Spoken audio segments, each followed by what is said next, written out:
Well, with that being said,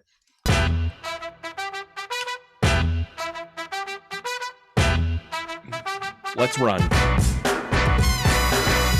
Hello and welcome to another Woodshop podcast with Mike Coffey of Coffee Custom Builds, Daniel Dunlap of Daniel Dunlap Woodworks, and Peter Kapar of Petrie's Workshop. Dance you like can find a us Polish all guy. as well as the podcast on Instagram and YouTube.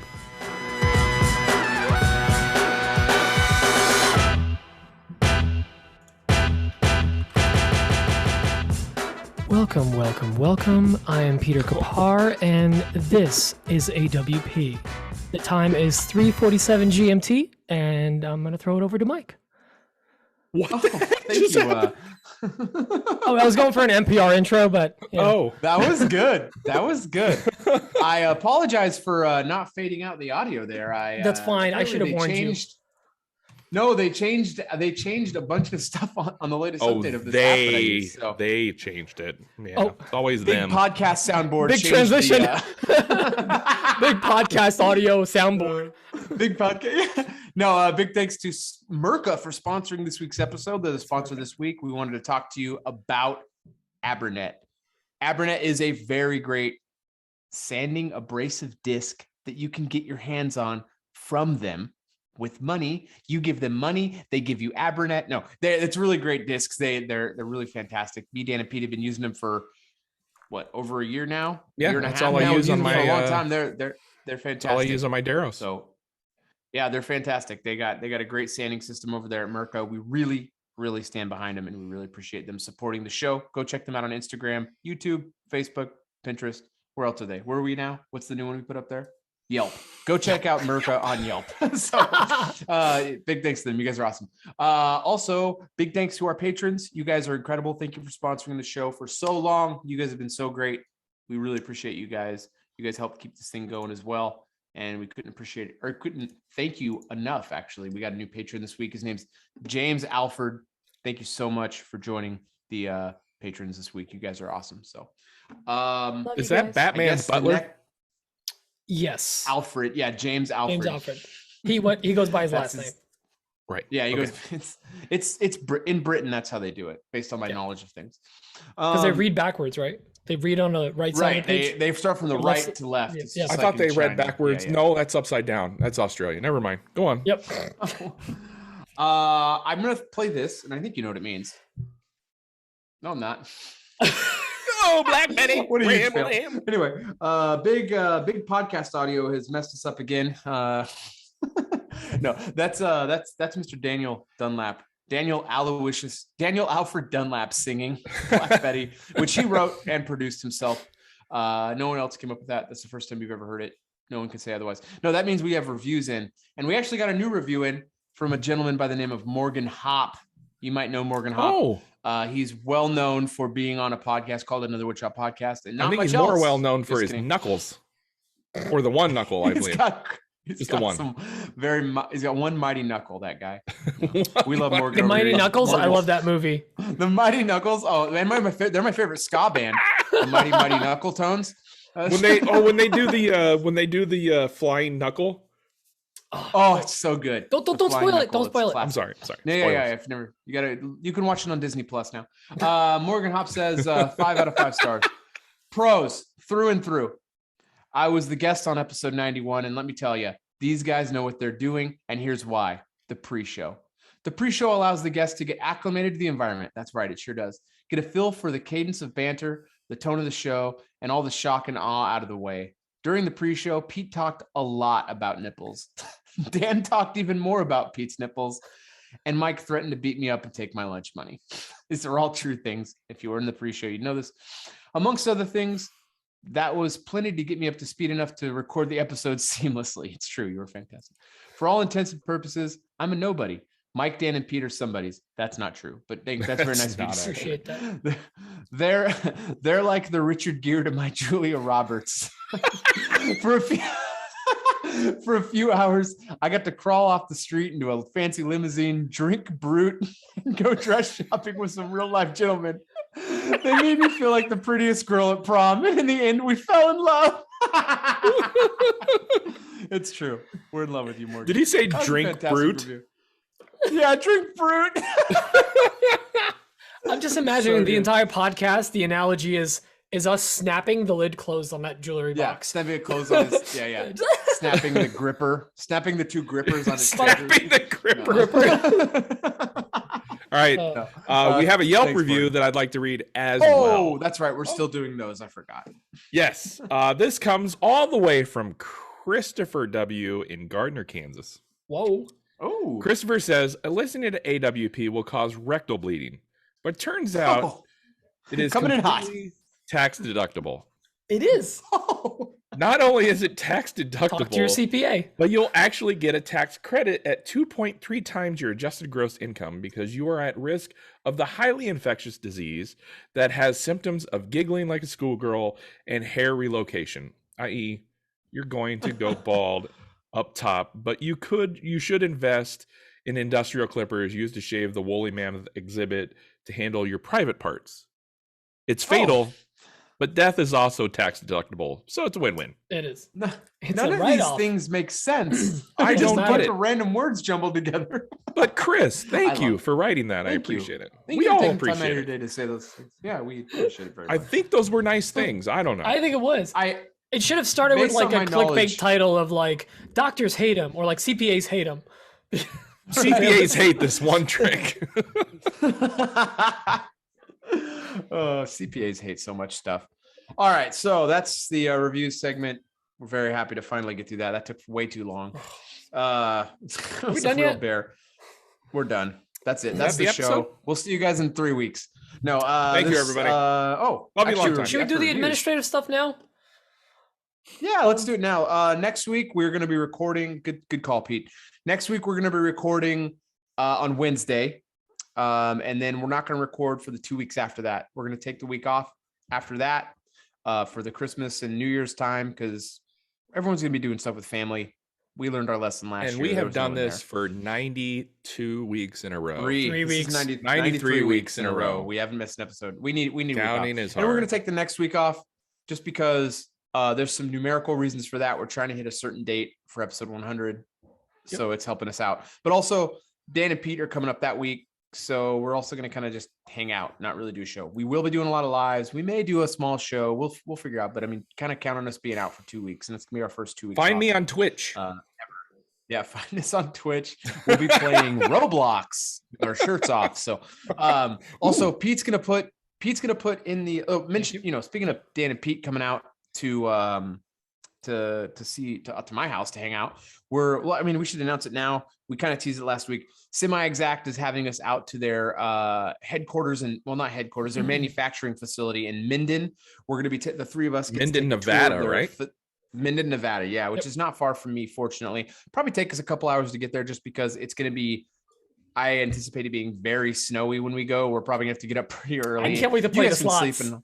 Hey, yeah, we'll stop in South Shore. We'll Quick do question. casino. That'd be awesome. for the folks who are not fully aware, what is semi-exact, Mike? Semi-Exact makes hardware. It's DIY hardware. They market it towards the DIY niche. They have, for example, I made a bed with their bed hardware. It's a very nice kit, very well made, very heavy duty. You can basically take 4 pieces of wood that are 3/4 of an inch thick and make yourself a bed frame. It's very nice. Like they make it real simple. They lay it all out for you.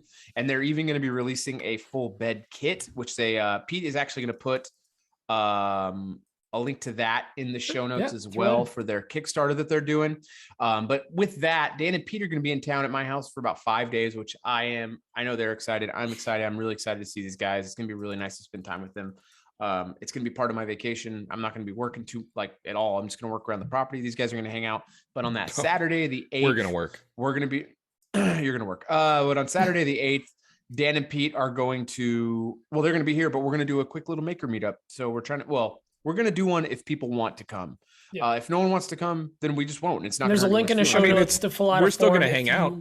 Are available. Yeah, to we're come still out. going to be there no matter what. So if no one comes, that's fine. If a bunch of people come, I don't have any accommodations. So plan for that. You'll have to find somewhere to sleep and you can't stay there very late. Bring a I will tent. kick you out and I'm very He's got blunt. 5 acres. So yeah, you could camp on my property if you wanted to. But we have lots of coyotes. So don't have a meat scented cologne on because you'll die. So I just got Uda salami by Chanel. Uda salami. Uda salam. It's the salam, and then there's like a little thing on the E at the end. Yeah. By Calvin Genoa. No, so whatever. they those guys are come out. So Calvin Pete's gonna put a Google form in the show notes as well, where if you're interested in going, if you're like really interested in going, not like, I'd like to go, but I don't go anywhere. Like if you're really interested in going, we're trying to put a real accurate. We head want count together. We're 100% trying to get an commitment idea. up front. Yeah, we'd like a 90 to 95% commitment, so we can get an idea about who's coming. Yeah, if you're not because going to come, that doesn't hurt our feelings. We've talked about, Good. buying pizza for people, right? Yeah. Pizza? What? Yeah, we need to order food, and we can always order more food and stuff, Pizza. but we want to get it figured out. So fill out that form. Let us know if you want to go. If you're local, great. If you're coming from a long distance, let us know as well, because we'll do. What You we won't can to get make anything sure extra. It'll be taken fun. care of. So Oh no, we won't pat give you on the anything back. extra, but we'll figure out something. Hey, good job, I bud. don't know. We'll take it. It'll be a consideration for you coming all the way out here. So. Anyway, that's kind of the big news for that. We won't be here. I guess next we're going to jump into what's on my bench. I will play the official licensed soundtrack for the What's on My Bench segment If right it now. works. What's Yeah, up, I know, I bitch? keep hitting all the wrong buttons like a dummy. But it worked that time, so everything's good. No one needs to panic. I'm going to throw it to Dan because I want to know what's on his bench, but I'm going to mute my mic because I want to go grab a slice of pizza. I'll be right back. He's going to go poop. He's not getting pizza. You know he's on a diet, right? He's pooping. More like poopsa. Oh, he's still got his Okay. headphones on. Okay, so what's on my bench? Yeah, what's on your bench, Dan? Hey, bow ties. Bow What? ties, y'all. They're making a comeback. Like, remember a couple weeks ago Have when they I said, ever left? well, like I think last week it was kind of slow, and I don't know what happened. Remember, like last week or a couple of weeks ago, I said I shot my bow tie load. Well, the bow tie load Yes. has resurged. It is re-energized. Took a short nap, ate a Yeah, sandwich. took a short nap, and took a done nap, and now the bow tie load is about ready to shoot Had again. a carrot. Yeah, Okay. had a carrot. Can we work a new analogy? If you want to Thanks to sell more MIRKA. bow ties, maybe shave the beard. What beard? This is a mustache. Going a new route. The dirty Dunlap. Anyway, Oh, I made Daniel the- Sanchez. I made I made the door, the white oak door, and I've been waiting on the clients to pick hardware before I install any hardware and stuff. Basically, it just needs sanded and have the hardware fitted. They want some very specific hardware, so I can't just go to Menards and buy it. They're very particular on What? thing. I know. I'm like, shocked. why would you not get hardware I'm from shooketh, Menards? honestly. But you want to be picky and highfalutin. Highfalutin. So I'm waiting for them.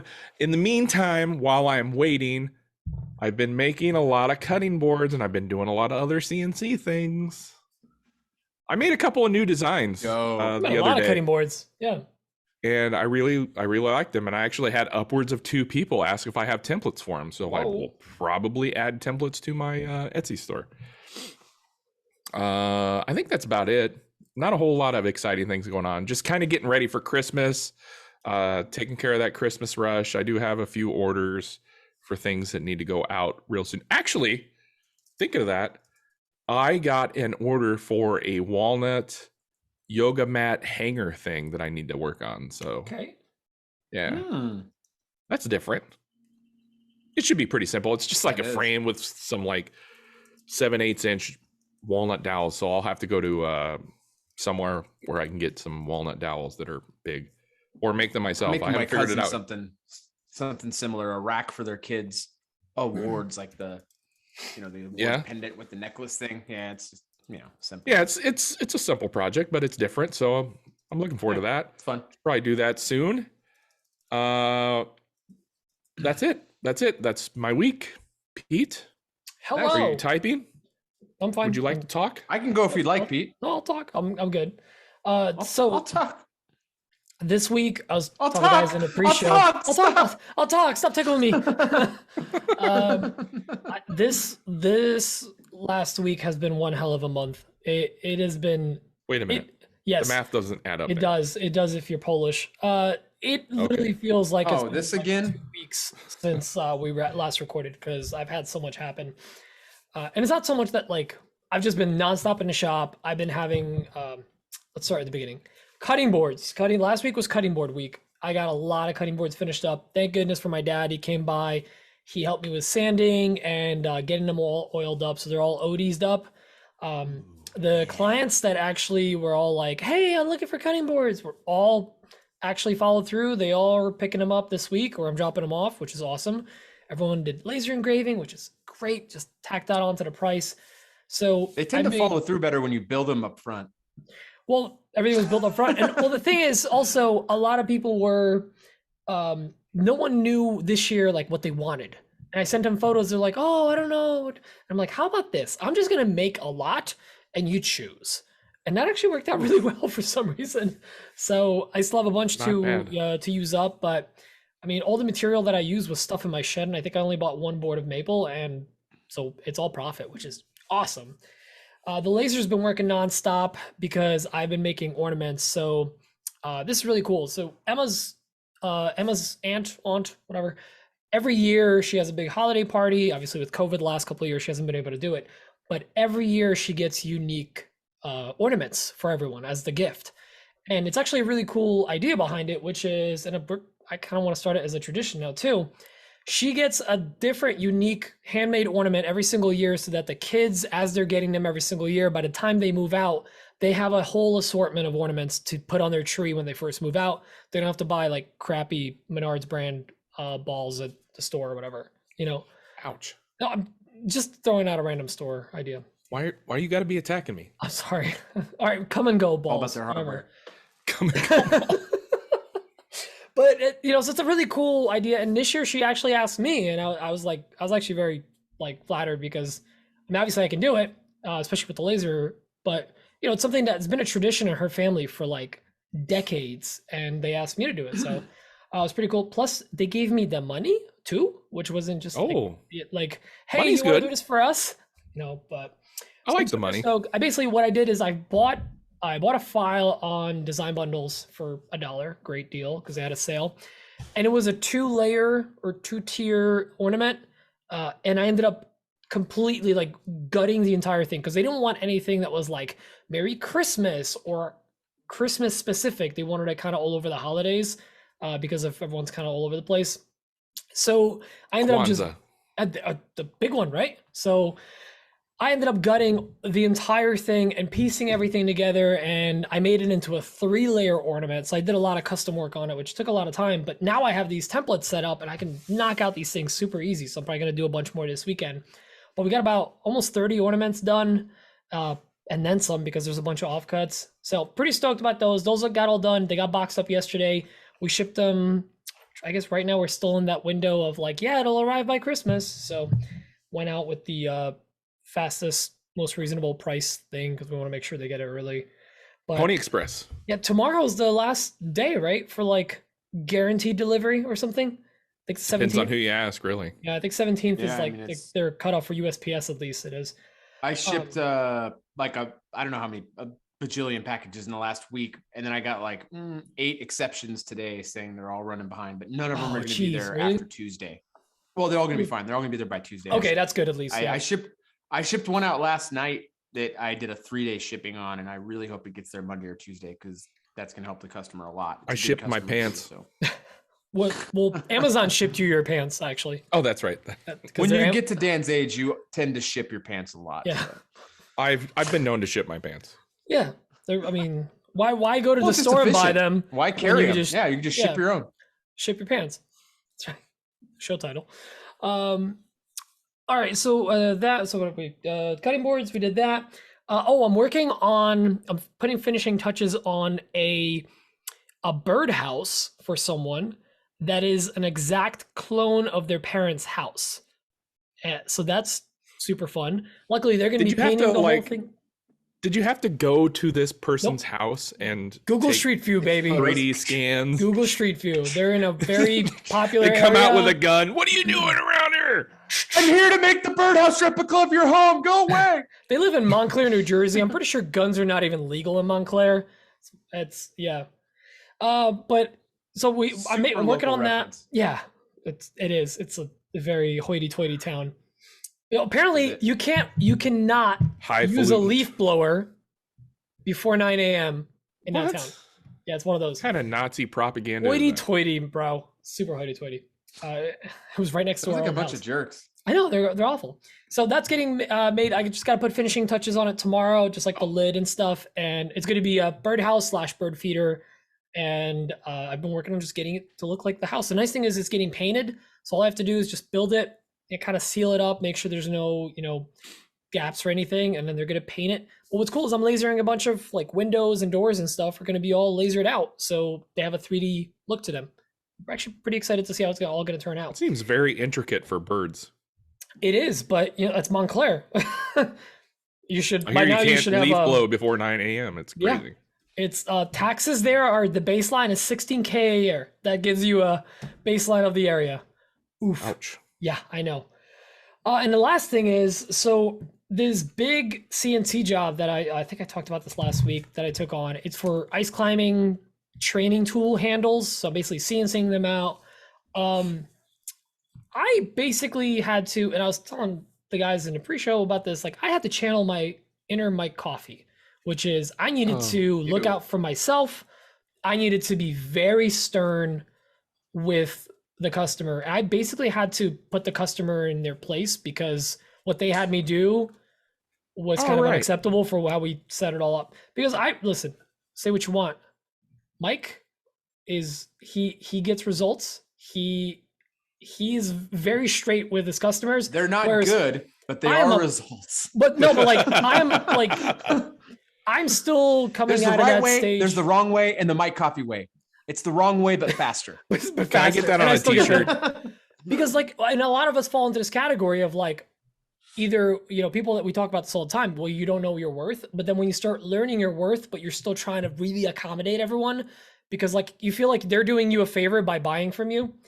I'm getting out of that now, but I'm still trying to get like comfortable with it. And this customer was basically rushing me. So this job calls for me CNCing out about 100 parts. And he needed me to get, these things are being cut out of Baltic birch, 1 inch thick Baltic birch on a CNC. Then I have to round everything over. They're roughly 13, 14 inches long. So they're very sketchy to hold on a router while you're taking a 3/8 inch cut out of it.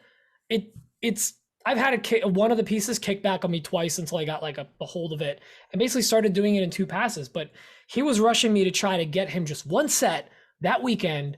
And I was rushing it and I lasered everything. They sent me the wrong files with the wrong fonts because they were using some weird obscure font. And I was basically hauling ass to try to get this thing done late into the night on Saturday. And then on Sunday, I got up, I lasered it all. He wasn't responding, so I just lasered what I had, which was the stuff directly from his email. And then I'm up by where he's going to be because I happened to be visiting some family or whatever. And I'm up there and they're like, oh, whose logos are those? They're all wrong. I'm like, they're your logos. You emailed them to me. And he was like, basically, no, don't drop them off. Don't worry about it. I'm like, what is like, dude? And I was like stressed out as hell. I was so stressed out about this job because it's a little sketchy to do all this roundover work and I'm getting rushed and I was just a ball of stress this weekend. And I told him off. I was like, listen, if you want me to do this, I'm not gonna rush this thing. I need to set up stages. He's like, oh, I'm sure it's just a learning experience. I'm like, no, it's not. You need to like back off. If you want me to do this, I told you day one, I'm not a production shop. You're expecting me to pump this out like I'm a production shop. I have a family and I have a house and everything. And they backed off and his partner actually got involved and was like, no, this is great. Everything's good. He's just like, he's very focused on whatever, but it felt so good to stand up to a customer that's really pushing you and like really stand my ground. And at the end of it, they still were like, yes, no, we love the work. The work is great. Let's keep doing it, whatever. Because like I was this close to just being pushed over. Like I was just gonna keep stressing out about it and try to get rushed by this customer for no reason, even though they don't need it by a certain date. So basically, long story short is I stood my ground. I'm very happy I did. My stress level went from 1,000 down to back to 200. So I feel great. And I genuinely mean this. Mike, thank you for teaching me to like be very aggressive with my business, because that's like, it's honestly what's saving my Christmas right now. Like, and I mean this every day, but no, I'm serious. Like, because I've seen you grow your business over the last 2 years, and you're no nonsense with this stuff. You wouldn't take this crap for anyone. And I honestly, I would have. It's tough. You're in a tough position. Stood my ground. This customer doesn't know what CNC, like the person hears CNC, they think, oh, this person has a robot that's doing all the work. All the work, yeah. They don't know that there's like scales to these things and how these things work. So it's like any Joe Schmo on Instagram that'll tell you, well, that's not real woodworking. It's a lot of work. They clearly don't know what they're talking about. This is more hours of labor than CNC. So anyways, shout out to Mike. Yeah, you've got a part where you're cutting out CNC parts for sure, and you're doing CNC work. But there's some woodworking involved. You have some manual time sitting in front of the router table, and there's assembly involved in it too. And there's like assembly, there's lasering. That's another second part of the job too. Yeah, and the lasering thing is like you price it out and put it in the job and stuff. But I mean, you know, we like our lasers, but they're not production machines. They're like nice hobby machines is what our lasers are. So it doesn't make help like when you need to spin things up. If I'm batching it out, I'm setting up stations. I'll bang out all the CNC work. I bang out all the router work. I do all the sanding. And then I have a day of lasering. Like it's all set up in stages. I would have jigs set up. Because it was getting rushed, I was doing everything in one day. My shop was a mess. I was literally lining up, and this is a curved thing. I was lining up each logo and thing to be lasered by eye, which you know how big of a pain in the butt that is. So yeah, felt really good to stand up. Anyways, that's why I had a crazy week. I was super stressed out, but this week I have been so on track with everything. And the last thing is just my folks are moving this weekend, so I've been running around helping them out. My dad's been coming here, we've just kind of been moving stuff back and forth. The house is almost vacant, and then I'm gonna have roommates for a couple weeks, which is super fun. Can't wait. Yeah, I can't wait to go to California. Actually, my office is gonna turn into the spare bedroom, so that's gonna be fun. I'll be in the basement again. What's up, Dan? You raise Before your you hand. toss it to Mike, I wanted to add something. Customer interactions. You reminded me of something that happened to me this past week. In November, early November, I had a client or a possible client reach out, or possible customer reach out and ask for some TV trays. And I said, yeah, I can do that. Here's my price and here's my Venmo. And then that person liked, because this was all through Instagram, they liked it. They liked the Venmo comment, and then just, it was crickets. So I assumed they knew what that meant. So this is kind of on me a little bit. So last week, I'm at another client's house, and this person that wanted the TV trays texted me while I'm in the driveway and said, hey, I can pick up those TV trays next week. And I was like, I responded with, there are no TV trays, you never paid. And then she kind of like went off on me through text saying, you know, she doesn't want to blast me, but this is super unprofessional. And I'm thinking, no, I gave you my Venmo information. I didn't do that for no good reason. Like, it's kind of inferred. Yep. You know what? Get everything in writing and make sure everybody knows exactly what's going on. Did she ever say when she needed them by? No, I never got any other communication from this person at all. And it was just a really unique situation, or not unique, but it's a situation that people might find themselves in. So as we've said before, is get everything in writing and make sure everybody is on the same page. Mike, go ahead. That person, that potential customer, which obviously that relationship's over with now, unfortunately. Oh yeah, it's gone. That person, man, I don't want to get like blast the person, because how does anyone expect you to think that they just approved you to do that job? I mean, there was no money exchanged. Yeah. It's just crazy. It's crazy that person would think that you were under the assumption that the job was a go. It's crazy. Also, maybe they don't have a whole lot of like experience with building I was going to custom say stuff. Other side of the coin is, you also didn't say anything responding back, but you shouldn't have to. I agree. You totally should not have to. And this is going to be a plug for Jobber. That's never been a problem. But whenever I give my Venmo, that's why I like Jobber, because when I send that link and they fill out the form, we're going to the next step. So, but like also handling a deal on Instagram without any money on the table. Yeah. Like, how could that person think that that's a lock? Like, a lot of it is on a day. That's what I was going to say. Message me to like build them stuff, and they're like, oh, how do I do it? And I'll send them my Jobber. Like, I'm like, you just have to fill out this form, and we'll get pricing going. And I'll never hear from them again. I've never had that problem. I built everything. Go ahead, Mike. I'm sorry. Good. I was gonna say, if I built everything that everyone asked me if I'd be interested in building, I would have gone broke long ago, because I've got all these pieces of furniture in my shop that no one ever bought because they never were very serious. Like, it's so many times a day I get hit up for it. Can you build this? Can you build that? And nothing ever comes. I can build that, and here's what it's going to cost. And then it's crickets. And then I typically try to take it off of Instagram as soon as I can. I take everything off Instagram as soon as I can, because one, I don't trust Zuckerberg. But two, I also don't want, I get too many messages to keep track of it. And three, it's just not really the place where I like to handle any of my business at all. I like to keep it in my environment, which there's is too many messages.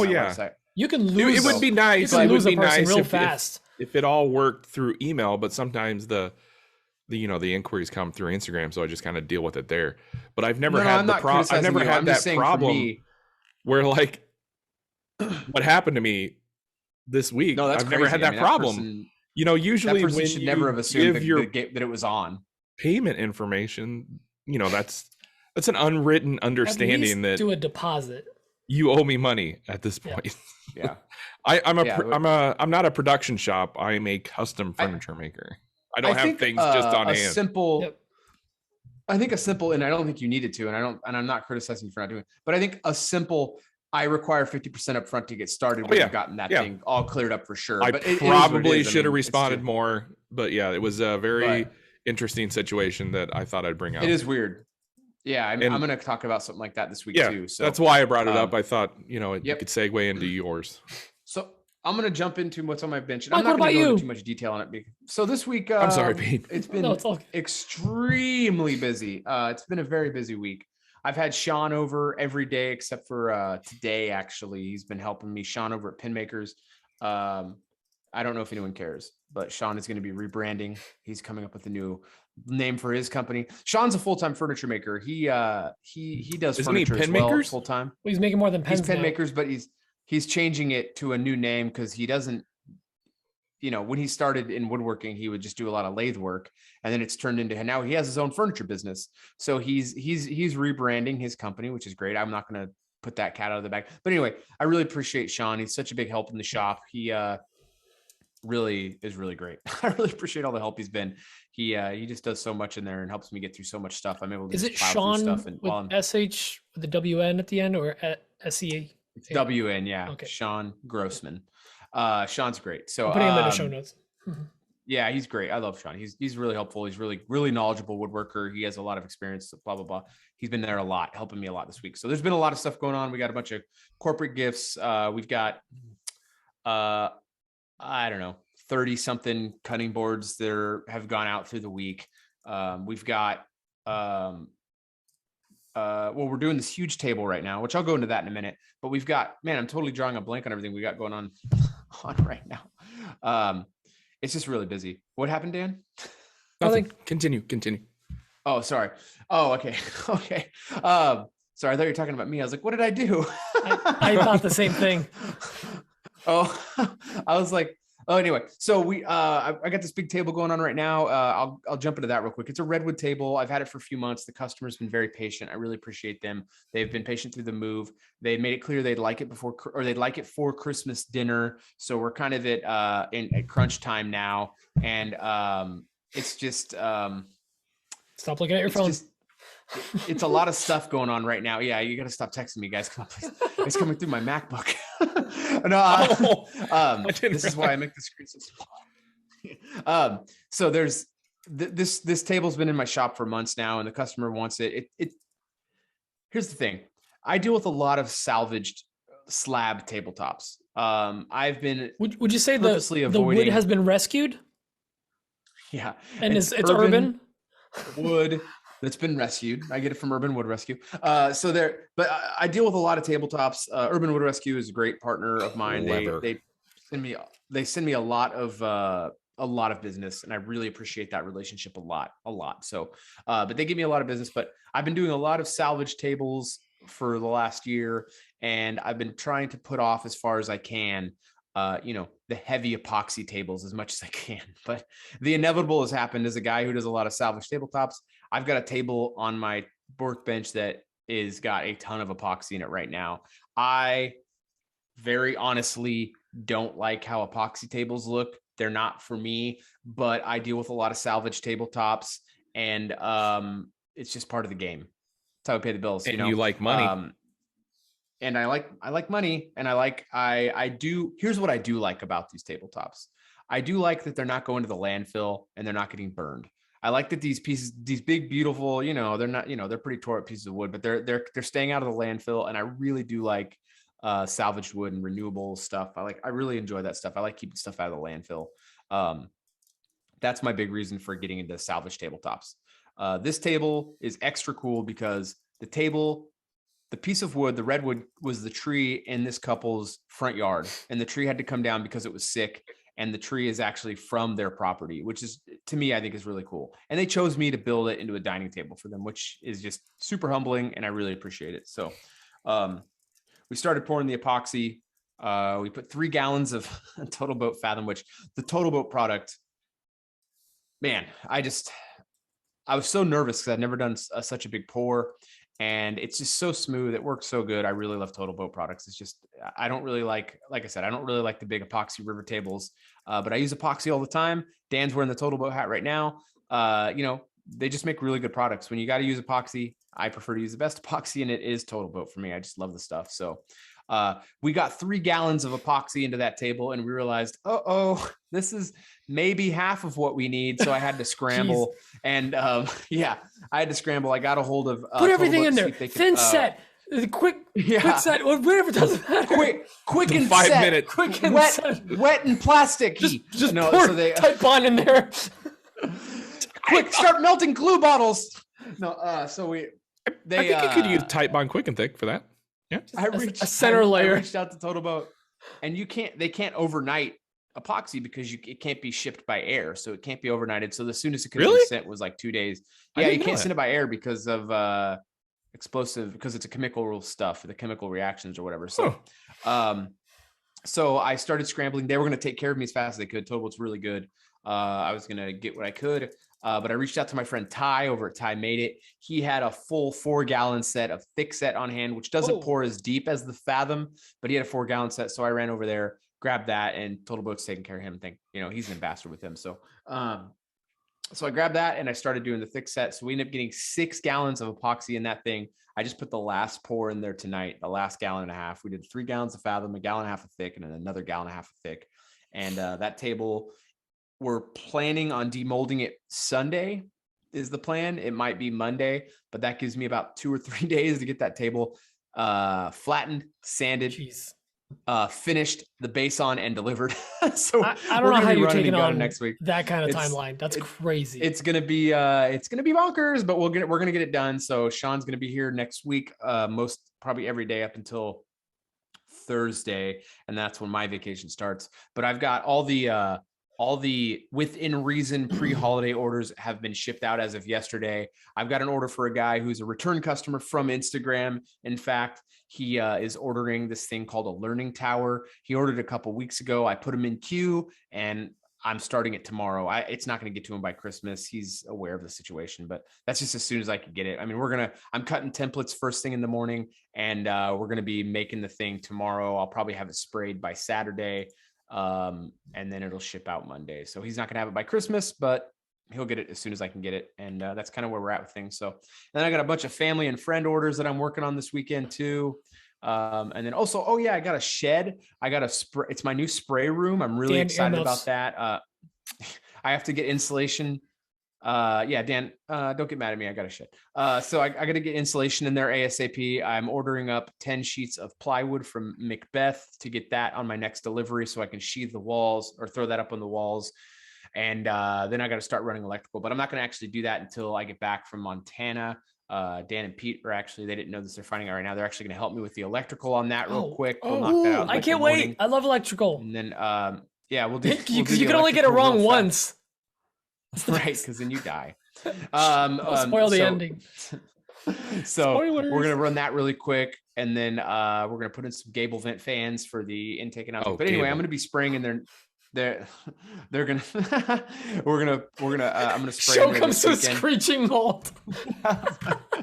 We're so childish.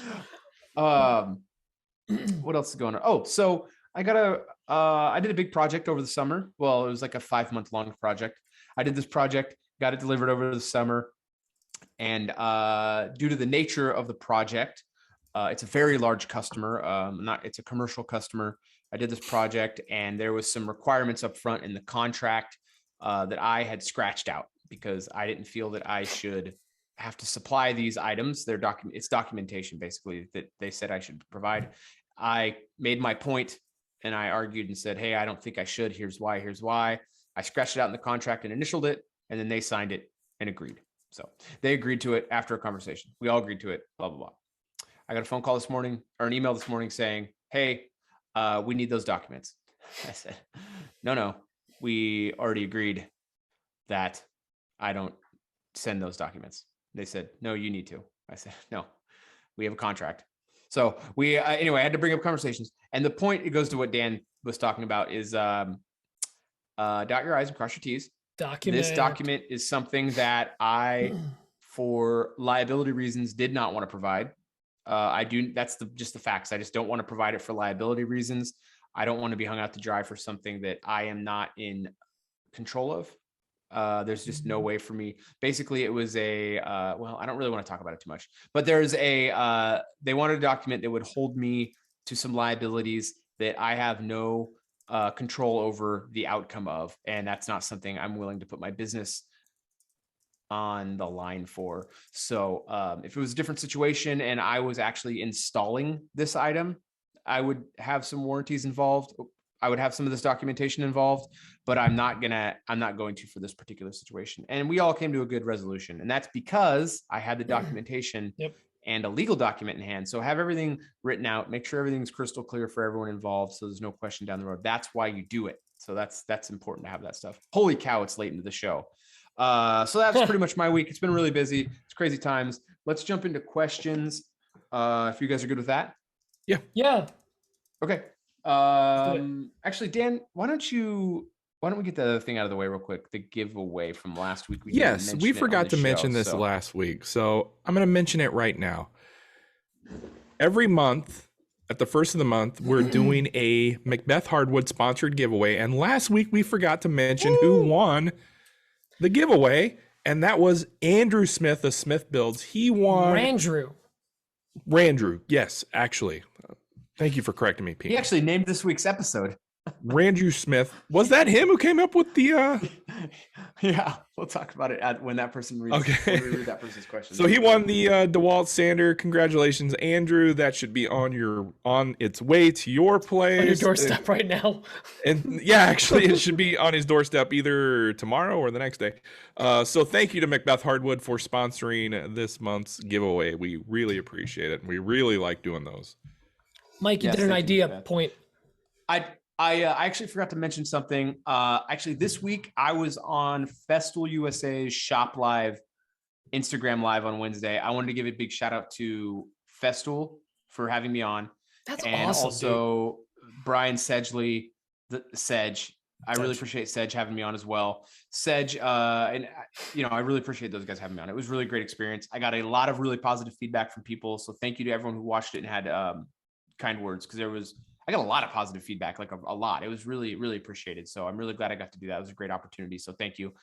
Also, I wanted to mention Sedge real quick, because Sedge is on the Green Suiters podcast, and I wanted to bring that up because it's gonna make sense here in a little bit when we play a question from someone who has a voicemail. So, but before what's you up, get Dan? to that, before we get to questions, I forgot to mention that I was on the Harbor Freight Twitch Live, and Twitch, you guys were playing League of Legends. yeah, we were playing League of Legends. Did you get my Harbor bits? Freight. Did you get my bits? Yeah, I got your bit. Yeah. Okay. That'll only make sense to people that actually watched. I don't know. I kid. Go on. Yeah. I rated I his assume thing they're when he drill was bits? doing it. That's fine. The way I'll tell you when you're older or younger. I'll tell you when you're younger. Leroy Jenkins. All right. Is that what it is? I don't know what's going on. You don't know what that means? You don't use his name in vain, okay? Is this Leroy? Oh, Leroy Jenkins. Yeah, I know the Leroy Jenkins. Yeah, I That's thought a everybody World knew of the Leroy Jenkins. Warcraft. All right. Well, this show's Leroy stupid. Now Jenkins let's go was to a Adam Barnett. Adam Barnett with Adam Barnett. Barnett's Barnett Woodworking. Barnett. That's a lot of Barnetts. Hey guys, Nipples deep Adam in here Barnett. from Barnett Custom Woodworks. So along with the vise that I'll be putting on the outfeed table, what other additions do you highly recommend for an outfeed / workbench? Pete. Dog holes. I highly recommend You them. said Even that if last it one. did I don't know. Well, Yeah. I'll say it again because I use them a lot. Like, Worth repeating. If I have a laminate like Get it? old Repeat. that's great. Yeah. Jokes. No, when I have an old like laminate, it's literally a kitchen or I'm sorry, a school cafeteria table that was getting thrown out that I got. So I took the tabletop. That's my outfeed table. I put a bunch of dog holes in it, and I use it in conjunction with my vise. And Dong holes.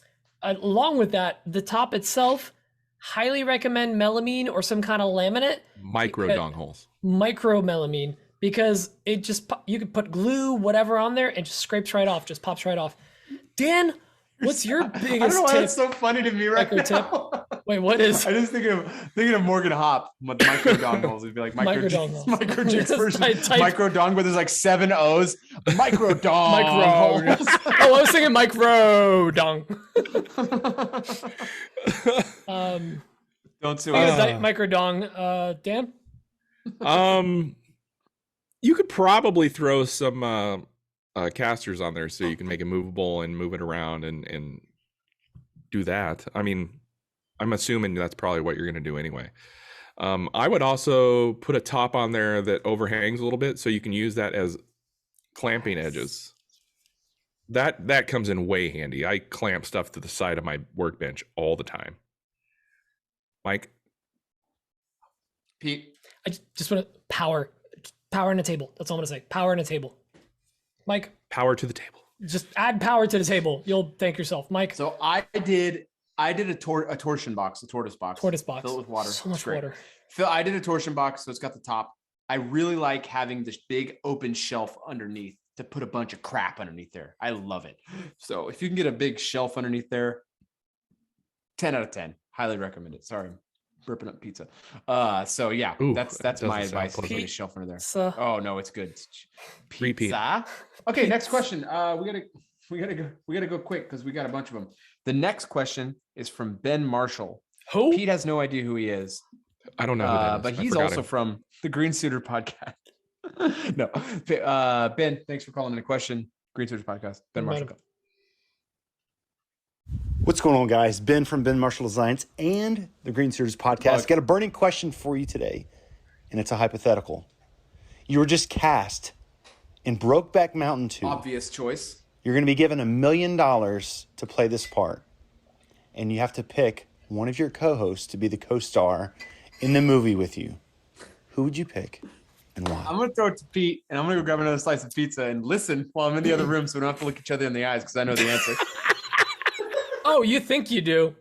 So Ben sent me this, by the way. This is the first interaction Ben and I have actually had Pete, since last week's podcast. Look at this mustache. I see it. I can only be so aroused. Stop it. There's a reason I'm standing. Mike was fast, by the way. I Very expected fast. to be gone There's longer. the pizza right outside your door. But first interaction of Ben, he's like, because I did a story today of like, hey, send us some questions, and he just asks it just flat out. Recast of Please, we need questions. Please. please, we need questions. He's like, recast of Brokeback Mountain, Dan or Mike, and I was like, that's a great question to call into the podcast. He's like, oh yeah, I'm like, yeah. record a voice memo, send it over to this. We always need more questions. And I'm like, laughing emoji. And then I'm like, or a woodworking question. Stop putting off your answer. And then I was like, give us your answer, guy. But here's the thing. That whole conversation really ended, beating around and the, I went, really beating around the bush here, Pete. Well, I'm just saying. Well, hang on. You're going to be in Brokeback Mountain too, After for it sure. all happened, I was like, "Oh, Ben Marshall." Like after it was all done, I was like, "It rang a bell." And then you guys are like, "Oh yeah, Ben. You know who Ben is?" I'm like, "Yeah, I do now." Sad. But so the answer to the question is, I did genuinely think Mike would be a great choice because Mike is so used to handling slabs. And I'm a firm power top. We all know this, right? I'm a power top, but Mike might make me, reconsider. I don't know. Like we don't need details. Hang on. Answer. No, don't interrupt him. I'm enjoying this. Mike's used to handling slabs, so he's got those strong hands, and he's lost all that weight. But that's the thing. He lost all that weight, and he lost that dump truck of an ass he used to have. And the thing is, I know for a fact that Daniel Dunlap, because we've shared a room multiple times, is a gentle lover. And afterwards, we would just eat cheese curds in bed, and no one would complain. So, like one of those sushi restaurants you eat off the ladies. You eat the sushi off the ladies, but it's like cheese curds out of Dunlap's off belly of button. Dunlap. I mean, don't threaten me with a good time. So if clam chowder in my belly button. Listen, if the pig roast wasn't available, no, stop. I'd go this with is already Dunlap. close.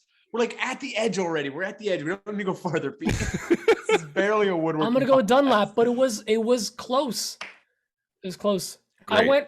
I wanted to be the power raw top. sexual magnetism. Dan? Well, it's the weirdest question I've ever. thought about this for all of 2 minutes. 2 minutes. 93 episodes. I've been thinking about this since episode 1. I'm so glad somebody finally called in and asked. Here's what I would do, Ben Marshall. I would cut my pay in half. I would take $500,000, and then I would split the other half amongst my 2 co-stars because I can't do this without both of them. They both need to be there. They both have their strong suits, and I'm going to be fair. You're just afraid of having all the focus on you. Just saying. I need to be politically correct, and I'm picking both of them. I'm taking both. Mike, I think cowardly answer. If it's a sequel, you got to up your game, right? Yeah, see? So it's not 2 dudes going to Brokeback Mountain. It's 3 dudes going to Brokeback Thank you, Mike. So Pete very obviously has a favorite. It's Dan, but I'm going to say both. Can you blame him though? Can you blame him? Look at this man. Look at this mustache. Can you not do this? I don't like this. Dunlap Sanchez. You know what? That's a sober answer, Daniel though. Sanchez. Mike, that's a sober answer. Danny. Ask me 2 bourbons in. I think you could swing. Danny. I'm going to ask you again when we get Dirty to Dunlap Sanchez. Danny Dirty. When we get to Coffee Farms, I'm going to ask you again after we've had a few drinks by the fire. All right. And this I'm going to play guitar. I'm going to play Wonderwall. Oh, you guys go to town. I'm not going to lie. When Mike was playing the guitar in a pre-show, and if you missed it, it'll be up. Got a little warm, didn't pennies dropped. Not here. Like I heard Jake Miller was really somewhere. Right, Jake Miller's pen. Okay. Speaking of moist, the next question call is from Blue Tick Woodworks. Hey guys, this is Brian with Blue Tick Woodworks on Instagram. I have a question for you regarding drum sanders. I have the Supermax 1632, and I'm having an issue where I feel like the paper is clogging quickly and putting burn lines on my projects. The specific example I'm referring to is a maple end grain cutting board where I was taking about a half a turn pass, which should have been 1/128th of an inch or so. And no matter how much I cleaned the belt with one of those erasers, it would still leave some variable burn lines across the cutting board. I am using Supermax paper. I have a 3-horse dust collector hooked up to it, and I'm not sure what I'm doing wrong. I was doing finishing passes, so I was using 220 grit. So any advice that you guys could possibly give me would be greatly appreciated. Thank you again. Well, I know you were saying you were doing finishing passes, but I don't know if you were starting with when it was still glue on that thing. But glue's going to be a big issue with getting burn lines and stuff. So what I would recommend, going to lower grit to remove all the glue lines and all the glue ups, and then throw a higher grit to do the final sanding. Also, the drum sander is one of those tools where you could pass it on the same setting like 5 times and it's removing material each time because it's like getting compressed. So also half a turn, depending on how close you're getting, like that's a lot. Like sometimes I literally nudge the handle over just to take off a little more. But honestly, what I usually do is once I get to like even 180, I'll take that thing out of there and I just finish it off with the like my MIRKA or something, because like the drum sander will always leave some lines. So I like to just when it's flat, I get it out of there and I just finish it with a sander. Dan, what do you think? You're nodding yes a lot. Yeah, just several things popped out at me when we listened to this in the pre-show. Number one, I never go higher than 120 in my drum sander. Usually I keep 80 in there, but I have been using 120 lately because I do like the finish that That's it my comes go-to. off. I feel like you're really pressing your luck if you go much higher than that. I feel like the drum sander is more of a roughing tool than a finishing tool. Another thing that popped out when we first heard your question was, like Pete said, half a turn seems like a lot. I don't know what the standard is for most drum sanders, and we don't know what drum sander you're using, but on mine, which is Supermax, the Supermax, yeah. a quarter turn is 1/64th of an inch. And if yours is a half a turn for a 1/128th of an inch, that seems like right. a lot. It's not. It doesn't seem right not. to me. Yes. It's not one. He has a Supermax 1632 is what he said. Did he have a Supermax? Okay, so then that's not accurate. You're taking off probably a 32nd inch, Nudge if not more. A little bit. Just turn it a little bit. Tiny nudges. And Pete's right.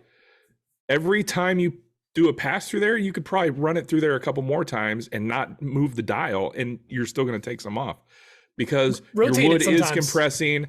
Your roller's probably lifting up a micro amount.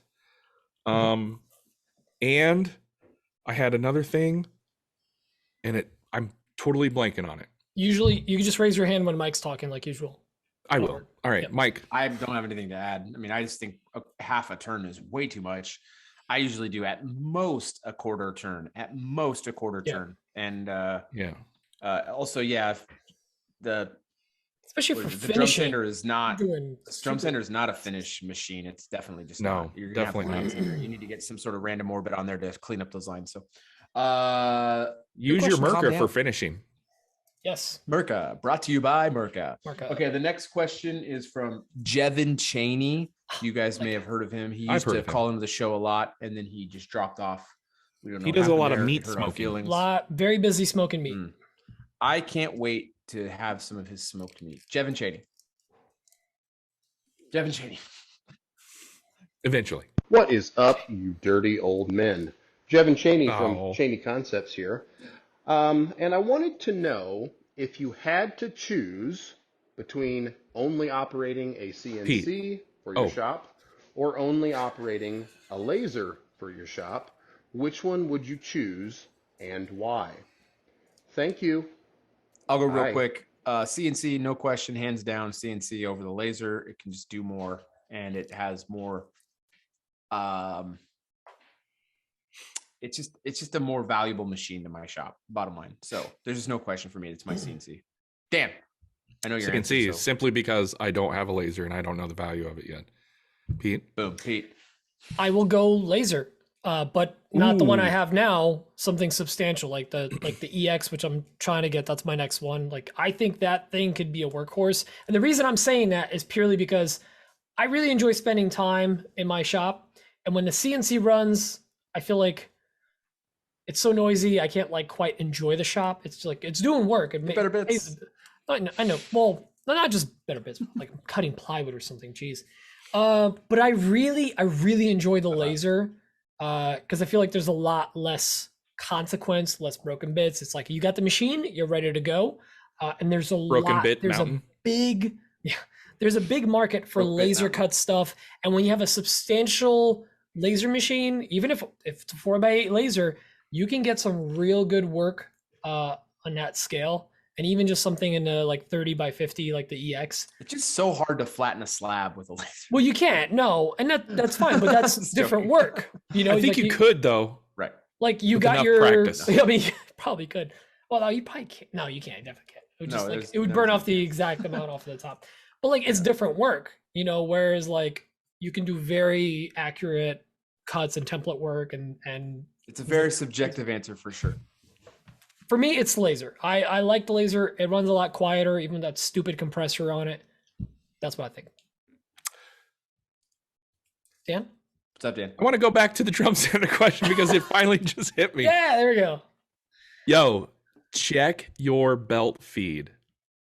Oh. That could change everything too. If you don't have the speed of your belt correct on the drum sander, it could create burning. So check that. Sorry, go on. Cool. I had to get that out next because it just question. came back to my head. No, good. The That's next a good question is point. from Josh Friedrich. Josh's Mhm. question is right here. 507 Woodworks. Hey guys, it is Josh from 507 Woodworks here. So, my question is about bandsaws today. I'm looking at a Jet half horsepower bandsaw for sale in my local marketplace. And I'm curious, is that enough horsepower to do things such as small resaws? Or should I be looking for a more increased horsepower? Or is it more of what type of blade you run in the bandsaw? Looking forward to hearing what you guys think. Dan?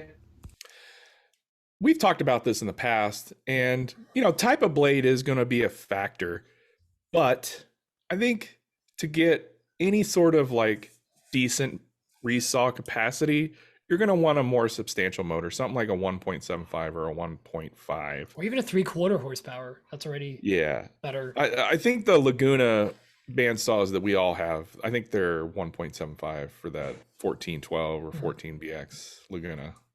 Pete?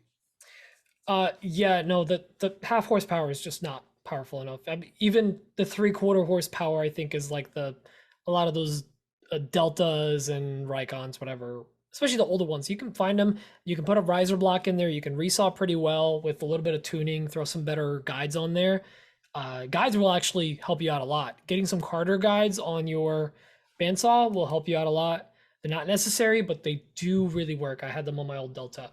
Yeah, don't get a half horsepower. You're going to immediately want to upgrade because as soon as you get into resawing, you're going to be like, oh, I want to do more of this, and this isn't enough. So wait for a deal. Mike? Yeah, I don't think there's a point in buying a bandsaw under the 1.5 horsepower mark, in my opinion. You don't really unlock the power of the bandsaw until you're able to resaw. So I just, at that point, you can just get a jigsaw and it's the same thing and save yourself $1,000 or whatever. So at that point, I just, bandsaw is just a stationary jigsaw. Yeah, you're just not able to take it to Scroll the tool saw. anymore. So it's scroll saw. Whatever. Yeah, not even a scroll saw because you can't put it in the middle of the piece like you can with a scroll saw. Scroll saw would be more valuable at that point. You could drill Cut a it, hole in it, glue and it. put the bit through there.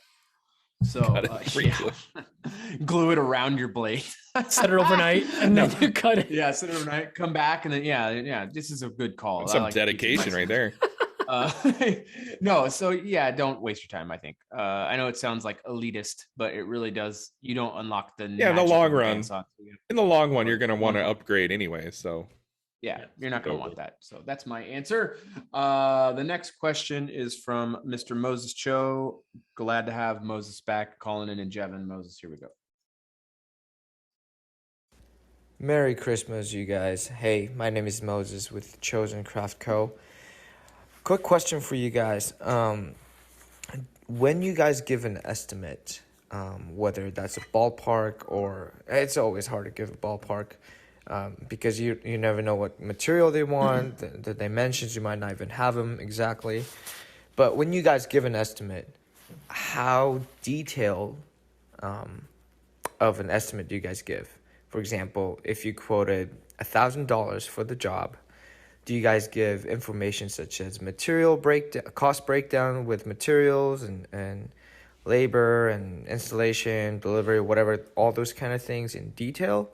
Or is it just, hey, it's going to be $1,000, it's going to take this much time?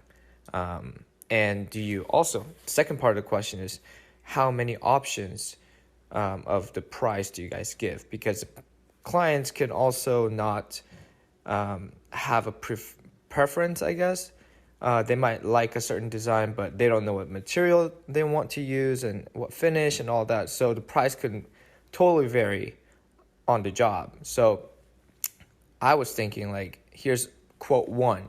It ranges from 1,000 to 1,400 because you're using this. Quote 2 is 2,000 to 2,500, something like that. So sorry, I guess it became a long question, but I know you guys can handle it. Thanks, guys.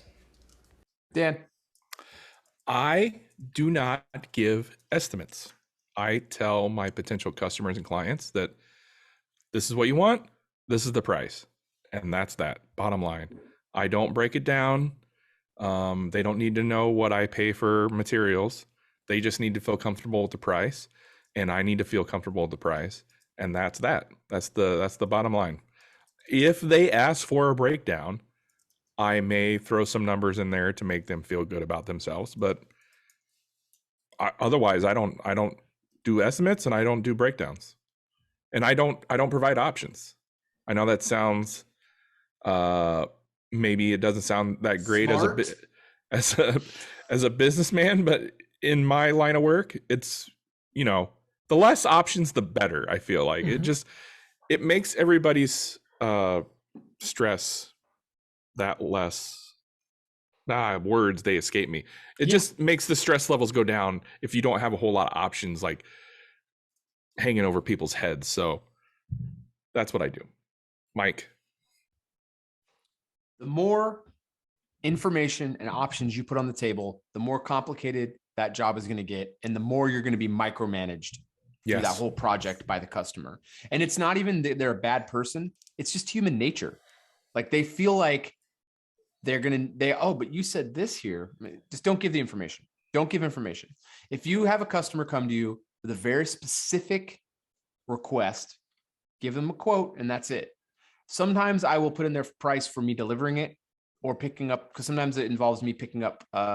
When I do these salvage tables, 50% of the time, they've already picked out the slab, and I have to go pick it up from them and then do the work. And then I'll tell them, hey, look, here's this price. If you drop it off and can pick it up, typically I don't ever have them pick it up because I don't like them handling it. I like to deliver it myself, but I'll give them some prices for delivery and pickup sometimes, but not when these projects get into certain dollar amounts. When they get into certain dollar amounts, here's the price.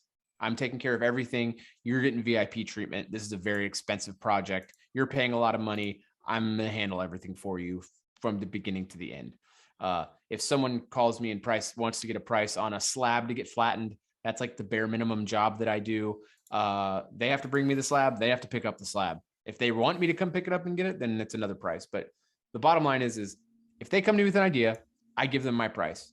If they go, hey, okay, is there any other value engineer options we can do where we can get this thing cheaper? I'll say, okay, here's the price to do it this way. If you want it cheaper, your table is no longer walnut. You're getting a redwood table. And that's one way to drop the price. But you haven't changed my labor. So all you're doing is saving on some of the material. That's it. Like not much has changed. So, and a lot of times the labor that will be added on because they don't want to go with, say, walnut, it may like be the same price. Like, I've had people ask for, it never changes. Well, can we have walnut? And yeah, here's the price. Well, what about a cheaper wood and you stain it walnut? Well, that makes more labor. So you're not really saving that much. So you haven't saved anything. Yeah, they don't understand, like, exactly. You're already finishing it. Yeah, but the stain is not the finish. The stain is another process we're adding into this now. So yeah, and people don't another understand several hours of process. That's due to bad marketing in the 80s from finish companies. Some people think stain is the finish. That's just bad marketing. Oh, that's yeah. Just been a problem. You see that all the time. That's just been bad marketing. I mean, I had a lady be like, "Oh, can we just go with a lighter color wood and we'll you can stain it walnut?" I'm like, "It's a cutting board. You can't stain a cutting board." Right. I mean, it's fine if you hate this person and you want them to die, but I'm not going to be complicit in your murder. Well, even to this day, even to this day, whenever I post some walnut stuff, like a walnut cutting board or a walnut shelf or just something walnut, it doesn't matter what it is. What stain is that? Yeah, I get those questions. What stain is that? It's natural. Natural wood. It's clear wood. A lot of people don't understand that. Just you don't give the information because did we just have this question like this? I mean, someone we've had questions of this request. Well, I had a customer request last week and the guy was like, hey, I'd like you to break out your pricing. And I was like, I don't do that. Because here's why. And this is something I learned from being in a construction family. You don't break out those kind of things because well, for one thing, I'm not going to give my material pricing because my vendors and I have relationships and I know they wouldn't appreciate me giving out my pricing for one. That's not something I'm going to give out. I don't give out my pricing on material because I get better pricing than a lot of people from a lot of my vendors because I've worked those relationships up. That is not fair to them for me to give out those pricing because now that person's going to take my number and go to the vendor and be like, hey, this guy gets it for this price. Why can't I? Well, now it puts them in a terrible situation. I'm not doing that to my vendors. The relationship's too important. And then the other thing is that can happen is they're going to micromanage you the whole time.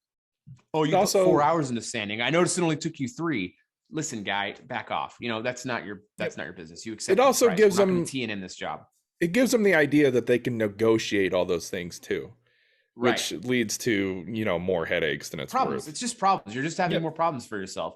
And then the other thing is they could take that number and take it to someone else and try to beat up your price. So all you're doing is giving everyone else weapons to work against you. So don't give information. And if they want a ballpark, I give extremely broad ballparks if I'm giving a ballpark. It's very rare unless it's a very large project that I will give a ballpark. If it's most of the time, I give them a quote. And that quote is I send it out of Jobber and then they have to sign for it and pay a deposit before anything happens. That's what I do. It's a quote. I don't give them any number ever until I've actually sat down and wrapped my head around it. That's why I make my spreadsheet because I can quickly be like, oh, that's like $1,500. Then I get there that night and I'm like, oh God, this thing's $3,800. And I told these people $1,500. You know how quickly I'm going to lose a job that I told them it's going to be around $1,500 and it's $3,800? That's a really bad taste. Lose the job, get bad reviews, get bad word of mouth. Yep. It's bad. People are it's going to be like, oh, the guy told me it's going to be like $1,500 and he came around with more than double that. Well, I forgot something in the heat of the moment while I was taking a leak, talking to this customer on a text, you know what I mean? So it's, it's just one of those things. Just don't put yourself in a situation where you're going to regret it. Pete? I'm going to parrot everything these guys said. 100%. Don't give them too many options. Wood is the only option they should have a choice in. And that's it. I've only done a breakdown on price once, and it's for this big CNC job because they wanted to see every part of it. And I was like, well, this is it. And if you don't like it, that's it. They were being very particular. It doesn't matter. It happened. I put it out. I kind of regret it. It is what it is at this point. But it's out. Because they were questioning the numbers and I'm like, well, this is what my labor is. Oh, I see. Yeah. And honestly, at the end of the day, I was like, I probably could have charged more. Or should have charged more, but it doesn't matter. I think you could have, yeah. I could have. It is what it is. That's why well, here's the thing. You don't, there's a lot of moving parts in the initial process where the numbers we were talking about 2 different numbers. No, you don't need to justify yourself, Pete. Yeah. What I'm saying is that what Pete's saying is if you give a number, and you give someone the ability to negotiate you down, they're going to. No matter if they're happy with that number or not, they're going to try to negotiate you down no matter what. That's human nature. That's what they're going to do. So just make sure the only number you've given them is the one you're really happy with. Yes. And that takes trial and error. That's the bottom line. Like these things aren't just, you're not going to be like, oh yeah, you're going to take it you're going to take a bath on the first few jobs that you get that are big. That's just the bottom line. And then by the time you're ready to pull the trigger and be full time with this thing, if that's your goal, you need to have a kind of good understanding of that stuff, but it's just going to happen. You're going to make mistakes. I was talking to someone today, they just got a CNC and he was saying, I don't know if this CNC thing's for me. I don't like having to mess with all these numbers. I can't find any hard numbers. And I was explaining to him, like, every CNC is different. Every bit manufacturer. The problem was he was having trouble figuring out his speeds and feeds for his machine. Yeah. And I'm like, look, I can tell you the speeds and feeds I do for my machine, but my machine and your machine are completely different. They have nothing to do with each other. Yep. And I bet that even going from one machine of the same manufacturer to the next machine of the same manufacturer, you're going to have different numbers because these machines are so different from person to person. And that's how it is with businesses. You don't know, you need to be able to maximize your yield. And that means trying to get the most money for the work you can get. That's the bottom line. And because the bottom line is the person on the other side of that negotiating table is going to try to get it for the cheapest price that they can get it for. 100%. That's how things work. And on this last job, need to come to an agreement. On this last job, when they were like asking about the entire breakdown, I sent in the breakdown. their response, and it was a part of it was like, I thought I was giving them like we've talked about this before, the FU price, where I was like, if I lose this job, I don't care, but if I'm going to do it, I need to do it for this amount. They hit me back with this, it's really tight because of this and this. We need to get this down $10 a pair.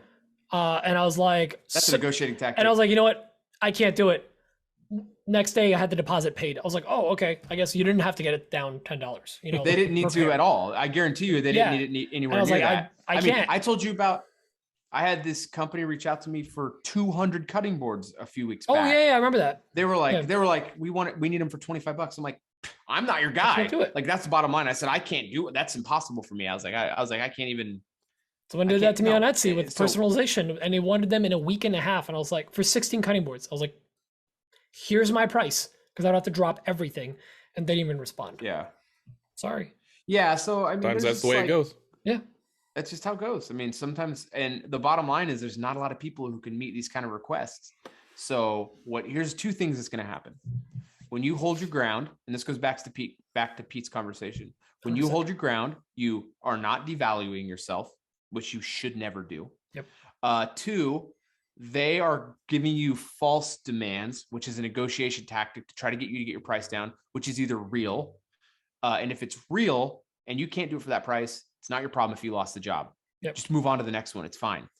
If it isn't real and it was just a negotiating tactic, they're going to pay the deposit the next day, like just happened to Pete. So they're probably just trying to negotiate most of the time. I think these other people, I told them I can't do it for that number, and I never heard from them.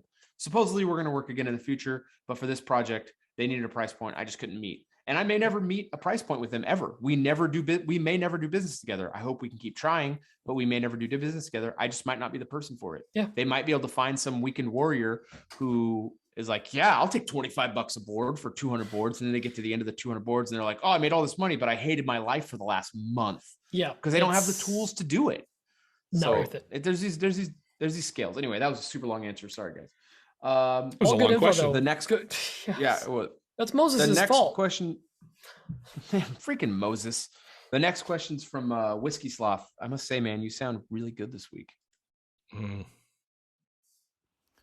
Hey guys, it's Jeremy with Whiskey Sloth Woodworks.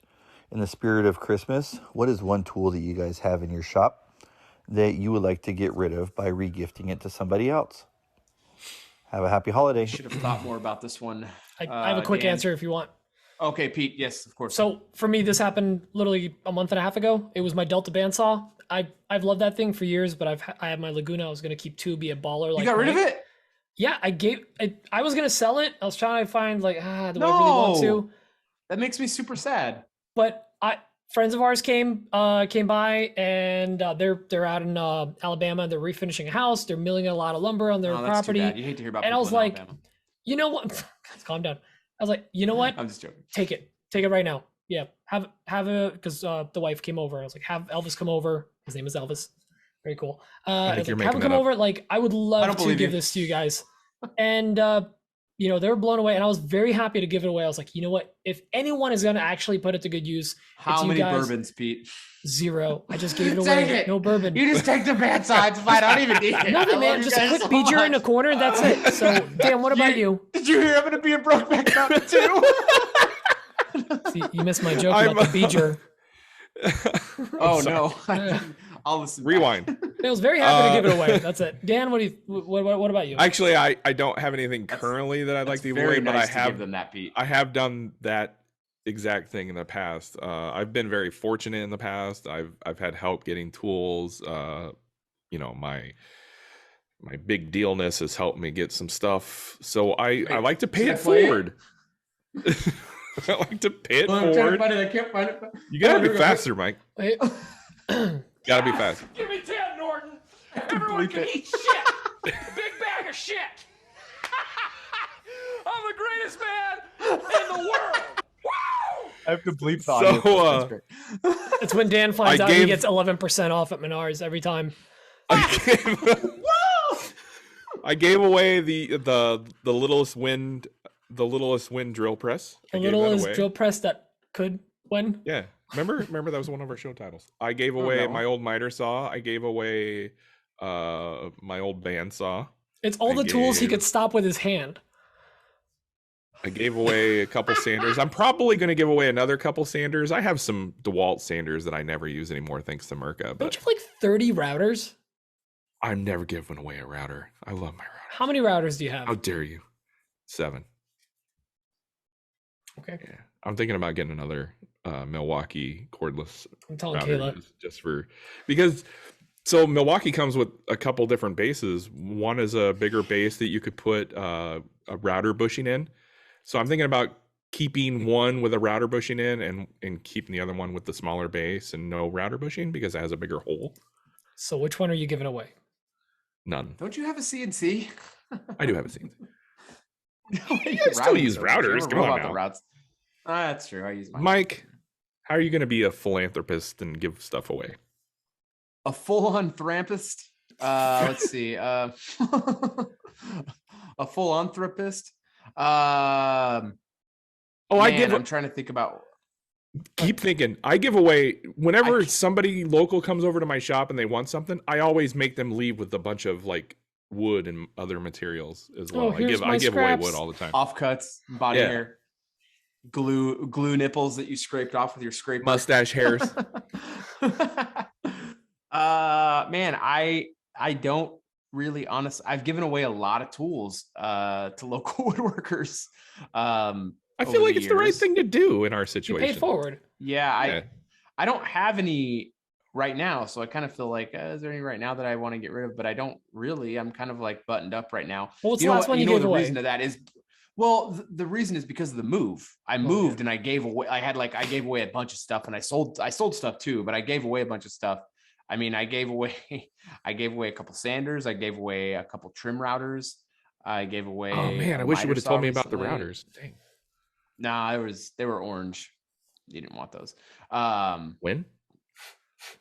No, rigid. It was actually. Did they even make routers? When? Yeah. Here's the thing. Actually, that rigid trim router. I think I'm gonna buy the cordless rigid trim router because it's so small and compact. It actually. I felt it at the store the other day. I was like, whoa, this is really, really way smaller than my DeWalt. The DeWalt Bosch makes a really small trim router that's not bad looking. So I started to come to my senses on that, and I think I'm going to get that Festool one. They have that tiny trim router, but really? It's really tiny, but it's corded. That's the thing. It's corded. It's not cordless. That's the only thing about it. I wish they'd come up. I don't know. It would take away from. Yeah, as soon as you buy the corded one, they're going to come out with a cordless one. You know they will. I know. I gotta. You need to happen. That's call Sedgley and get some inside info on that. I'm gonna see if Sedge has it. I think I asked him like a year ago. I was like, "Hey man," and he's like, "Nah, nothing in the works." But they are getting. When I was on the show, I found out that they're getting. You know that suction vacuum system to hold big panels on the side of your bench. They're phasing that out. What? I was like, what? Yeah, they're getting rid of it. So I gotta try to snag one of those. I haven't wanted one of those for a while. So, Jason Bent uses that on like every project. I think it's pretty dope. That he does. I heard about the attachment he has for that thing. Is he going to be in part 3? Brokeback Mountain 3, the brokening, 2 broke, 4 backening, or whatever. 2 broke, 4 back. I don't know. Anyway, I don't have anything right now that I really want to get rid of. I'm trying to think. I almost gave, the baby bandsaw, the little Delta one I have. I can't get rid of a bandsaw for the life of me because I just love bandsaws for as much. I'm like really sad that Pete got rid of his. That's not yours. That's your kid's bandsaw now. That reminds me. I mean, what? That reminds me. I got a Dado blade set from Menards. It's like super cheap. And I tried giving that thing away and nobody wants it. Or pewter. Made of pewter. Yeah, I've tried giving that away a couple times. Nobody wants it. Dang it. Come on, guys. It's Menards. A pewter. It's got 6 teeth between all the blades. It's like a meth head's face. Nice. I like that analogy. That was good. Well, big thanks to everyone who listened to the show. Check out the form down below. I guess so. I mean, that's all the questions. Right. Pete just left, so Pete looked very concerned, which makes me very concerned. So I want to wrap this up. Maybe there's a fire. If there's an emergency, in his pants, 2 broke, 4 back. I don't know. Oh, he's back. Okay. Pants edition. He's He's back. I think he shipped his pants. Pete back mountain. Well, I can't take a poop mid question. We're Show's done. over already, bud. Show's so you can say over. whatever you want. I'm just kidding. It's not over. Big thanks to all the patrons. Huge thank you to MIRKA. You guys are awesome. Thank you for sponsoring the show. Check out the form down below in the link that Pete made for to see if you want to go to my house, check out the farm and hang out with us while we do a big bonfire and have some pizza and just kind of hang out and chill. We're gonna have drone fights. Drone fights. I need Dan to show me how to use my drone. I still haven't been able to fly my drone. I'm hoping to do that Saturday. Also check out MIRKA. Big thanks to them. They are not a sponsor, but big thanks to Semi Exact for flying Dan and Pete out so we can go do this tour of their facility. That's going to be super cool. We're really excited about that. And big thanks to all you guys for supporting us so much. Please keep sharing the show. Get it out there. Helps us a ton. We are going to be on. Oh yes, next week we are recording on Wednesday, and that is it for a couple weeks. So pay attention to that one. We don't have anything special going on. It's going to be our Christmas episode and our year closeout. So we'll do a look back on the whole year. I'm just kidding. We don't do that. We'll talk to you guys later. Bye now. Bye. Bye. See you later. Bye. Love you long time.